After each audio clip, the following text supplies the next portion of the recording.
so mind-blowing. But the most craziest one to me is Welcome to Watch Mojo. And today we're counting down our picks for pieces of music that, in light of dark events that occurred after their release, now induce chills.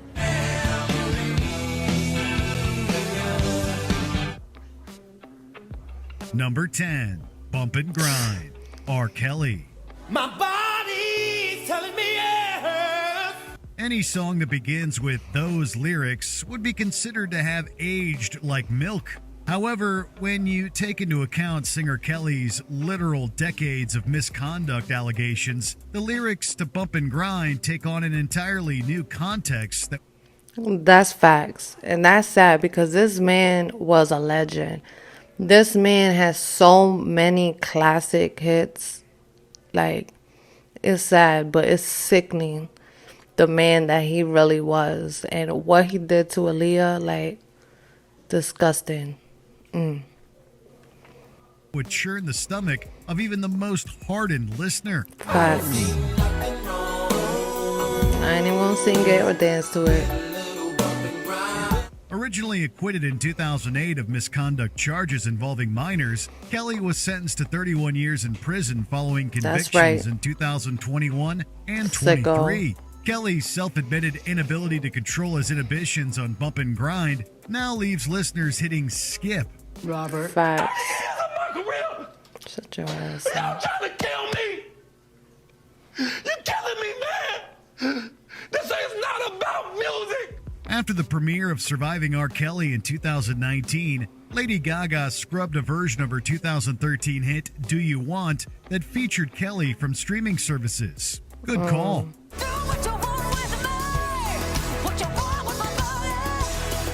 Number 9. Whoa, I Took a whoa, Pill whoa. in Ibiza. Hold up. Did she just say do what you want with my body with R. Kelly? That was R. Kelly she was singing with, right? Like, yo, that's wild. That's wild. Them lyrics with that man, that's crazy. Mike Posner. I took a pill in Ibiza to show Avicii I was cool. Yo, I like that song, but I never knew who sang it or what was the name of it. That's crazy. But what's the meaning behind this one? Number 9. I Took a Pill in Ibiza. Mike Posner. I took a pill in Ibiza to show Avicii I was cool. Posner's tropical dance floor anthem is already a deceptively dark song.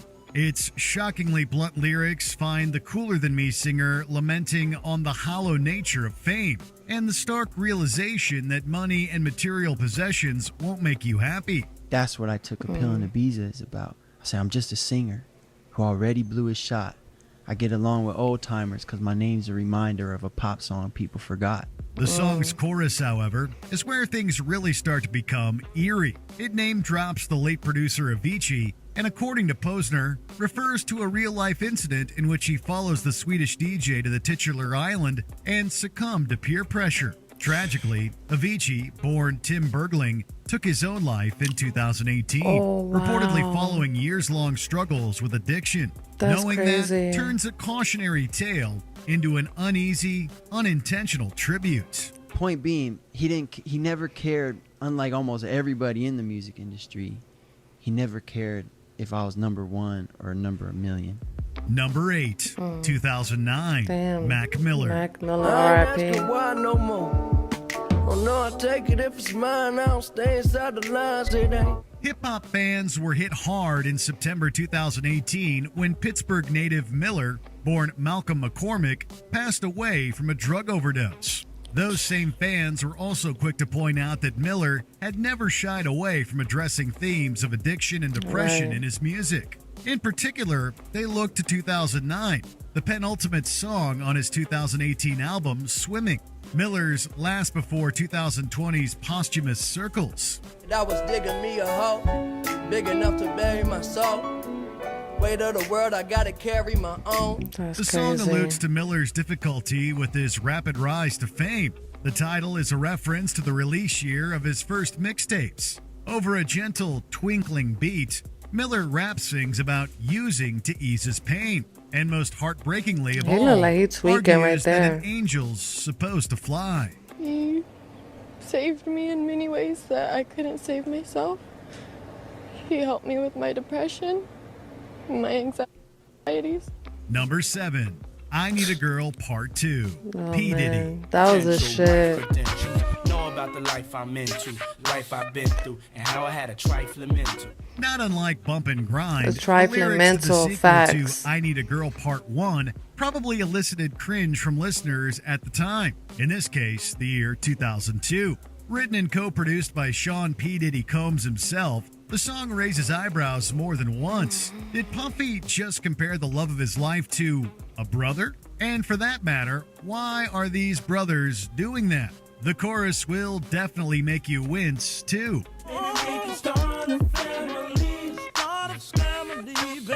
While I Need a Girl, the second, was already uncomfortable enough, that feeling doubled after Combs was hit with multiple misconduct and assault lawsuits at the end of 2023. Combs is the subject of a federal investigation following a wave of lawsuits that have been filed against him. Crazy. Number 6, That'll Be the Day, Buddy Holly. February know this 3rd, one. 1959 is known as the day the music died for a reason. That was the day the 3 rock and roll legends met a tragic and storied end when their plane crashed in Iowa. They were Buddy Holly, Richie Valens, and the Big Bopper J.P. Oh, Richardson. yeah, I remember Locals this. in the town was sitting around a black and white TV in the lobby, and they said 3 rock and roll artists die in plane crash. And it was all over the news. The man born Charles Hardin Holly had only relatively recently made his major label breakthrough album, That'll Be the Day. That album's title track was a massive hit within the final year of Holly's life. You say you're gonna leave, you know it's a lie, 'cause that'll be the day when I die. Its chorus, detailing Holly's confidence that his relationship will never end, became tragically ironic following that plane crash, when in reality his wife, Maria Elena, was widowed. I knew that if I would have been there, but it would have not taken the plane, because I would have put my foot down and said no. Number 5, New Dawn Fades, Joy Division.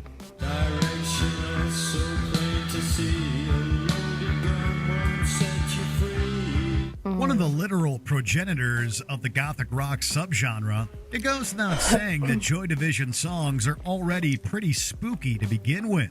Singer Yeah, Ian the Curtis, words were plagued by crazy. mental health and substance use disorder issues, took his own life on the 18th of May in 1980, aged They only don't. 23.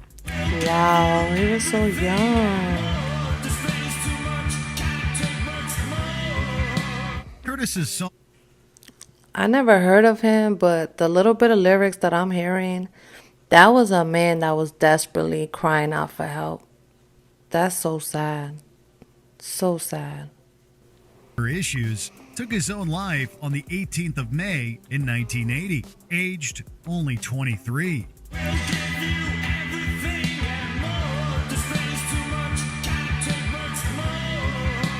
Curtis's songwriting tackled these topics head on, and this is no more apparent than on New Dawn Fades. Over a plodding drum beat that supports a fuzzy Black Sabbath-tinged guitar riff, Curtis bears his soul about his total hopelessness in that unique baritone.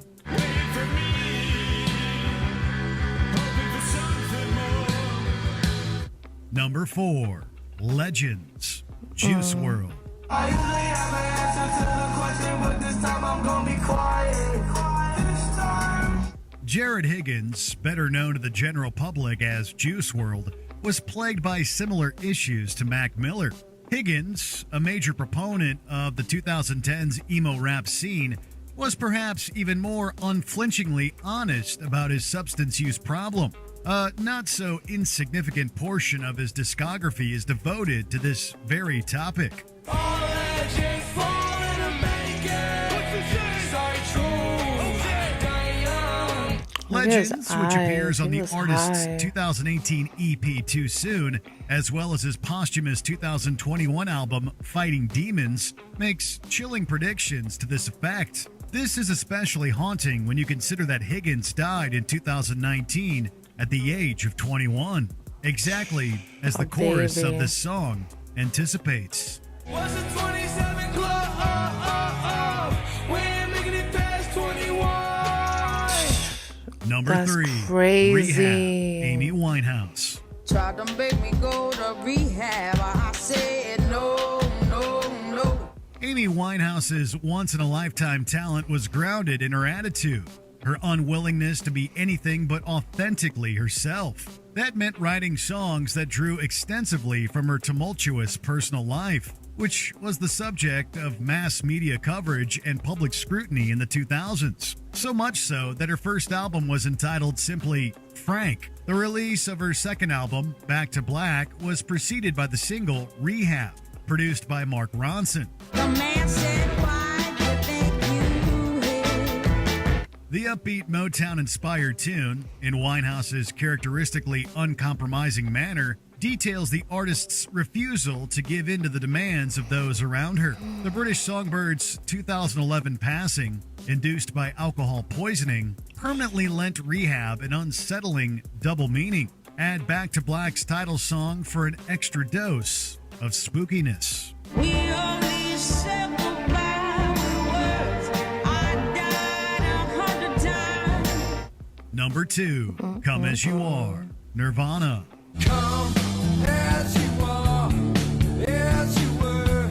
It's no secret that Nirvana frontman Kurt Cobain was a master of dark, unsettling songwriting. In fact, there were multiple examples that stood out to us. In particular, I Hate Myself and Want to Die, the title of which clashes with its irreverent, seemingly unrelated lyrics. Running miles and running yoke. Even if you have a cold still. Come As You Are adopts a similar tone, but takes on even more layers following Cobain's untimely end in 1994. Specifically, the song's verses consist of contradictory commands, and its bridge is Cobain declaring that he doesn't have a gun. Anyone with even a cursory knowledge of Nirvana's backstory can tell you precisely why this gives them goosebumps.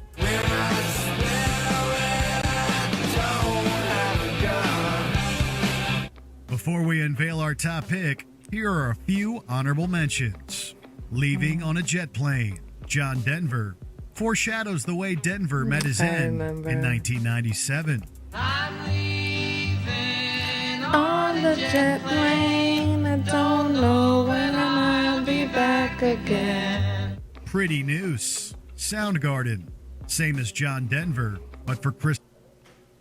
That song reminds me of the movie Con Air with Nicolas Cage and the one dude I can't remember, but they're there singing the song, I'm leaving on the jet plane, and they're getting ready to get on the plane. Is it Con Air? Damn, is it Con Air or is it Armageddon? No, in Armageddon they sing the song, and it's the same actor, but I believe it's Con Air, where they sang the song and then they went on a plane. And I don't know, it made me think of the movie Con Air. That's a classic. I love that movie.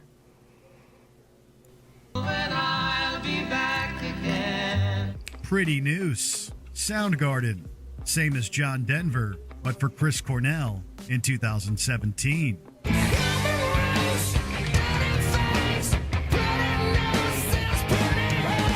My Dingling, Chuck Berry. Yo, that's a fairly creepy crazy song. even before considering Berry's numerous misconduct scandals.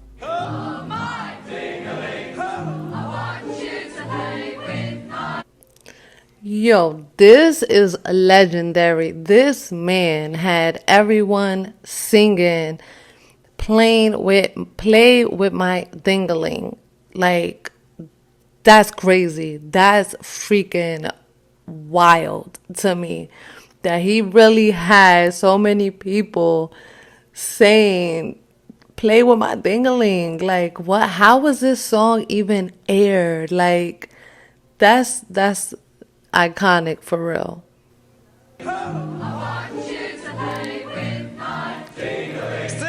Time in a Bottle, Jim Croce. Croce's final number one before his untimely passing is about not having enough time. But there never seems to be enough time to do the things you want to do once you find them. Before we continue, be sure to subscribe to our channel and ring the bell to get notified about our latest videos. You have the option to be notified for occasional videos or all of them. If you're on your phone, make sure you go into your settings and switch on notifications. Number 1. Look at Your Game Girl, Charles Manson. Ah, those feelings real. Look at your game, girl. Look at his eyes, though. He got psycho You eyes. probably already have a pretty good idea as to how this song ended up on our list. Music producer Phil Kaufman met Charles Manson while the two were imprisoned at the same facility. The two became friends, and Kaufman later recorded Manson's debut album, Lie, The Love and Terror Cult, through 1967 into 68. He used to call me occasionally, and the last time he called me, he was rambling on, and I said, Charlie, the difference between you and I is that you're doing life and I'm living it. Among those songs was Look at Your Game Girl, an innocuous, simplistic folk song on the surface. Its lyrics have been re-examined in the wake of Manson's infamous 1969 crime spree. What a mad delusion, living in that confusion. You can tell he's In a its review of psycho the album, just by looking at AllMusic him. described the song as embodying his fundamental approach to influencing young women by targeting their socially imposed hang-ups. Suddenly, Look at Your Game Girl isn't so innocuous. Hope I haven't offended him. Those murderers are so, they're so touchy. Which songs do you have a hard time listening to because of something terrible that's associated with them? Let us know in the comments. There's a whole lot more for me waiting on the other side. Yo, that was so crazy from P. Diddy talking about he wants a lover that's like his brother. No Diddy, okay. To Amy Winehouse, making a song that they want her to go to rehab and she says no, and she clearly had an alcohol addiction and passed from alcohol poisoning. Like, how crazy is that? Freaking Juice World, when he said, I won't make it to 21, that was crazy. Like, he literally spoke that into existence. A lot of them did. Like, that's so mind-blowing. But the most craziest one to me is Chuck Berry. His song Dingling, like, he literally had people singing, play with my dingling, my dingling. Yo, and he was arrested for transporting a 14-year-old girl from another country to have sexual intercourse with her. So for him to have that song and then be that type of man is crazy, okay? That's why, like, a lot of these artists, they be fronting and making up stories and all that, but some of them, we got to be careful and watch out because they literally say it in their music, and then when we kind of find out, like, they were actually telling the truth, that's crazy. Wow. But let me know which one y'all thought was the most shocking out of all of them. Drop it in the comment section and be safe out here in this wicked, wicked world. And before you leave, don't forget to like, comment, and subscribe. And I'll catch you on the next one. Peace.